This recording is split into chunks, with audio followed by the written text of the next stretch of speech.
इजिप्तमधील इस्माइलिया येथे सुरू असलेल्या कनिष्ठ जागतिक वेटलिफ्टिंग स्पर्धेत सांगलीच्या यश खंडागळेनं 4 मे 2026 रोजी 71 किलो वजनी गटात भव्य कामगिरी करत 140 किलो स्नॅच आणि 169 किलो क्लीन अँड जर्क असे एकूण 309 किलो वजन उचलून रौप्य पदक पटकावले।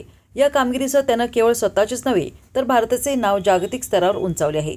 कनिष्ठ जागतिक वेटलिफ्टिंग स्पर्धेच्या इतिहासात भारताला मिळालेले हे पहिलेच रौप्य पदक असून यापूर्वी फक्त 3 भारतीय खेळाडूंना कांस्य पदक मिळवता आले होते। त्यामुळे यश खंडागळेच्या या यशाला ऐतिहासिक महत्त्व प्राप्त झाले आहे। यश खंडागळे हा सांगलीच्या दिग्विजय वेटलिफ्टिंग इन्स्टिट्यूटचा शिस्तबद्ध आणि जिद्दी खेळाडू असून प्रशिक्षक मयूर सिंहासने यांच्या मार्गदर्शनाखाली त्याने वेटलिफ्टिंगचे कठोर प्रशिक्षण घेतले आहे। विशेष म्हणजे यश सध्या KWC महाविद्यालयात आर्ट्सच्या पहिल्या वर्षात शिक्षण घेत असून कॉलेजकडूनही त्याला उत्तम सहकार्य आणि प्रोत्साहन मिळत आहे। यश खंडागळेची ही गरुड झेप अनेक तरुणांना प्रेरणा देणारी ठरत असून भविष्यात तो भारतासाठी आणखी मोठी कामगिरी करेल अशी अपेक्षा व्यक्त केली जात आहे।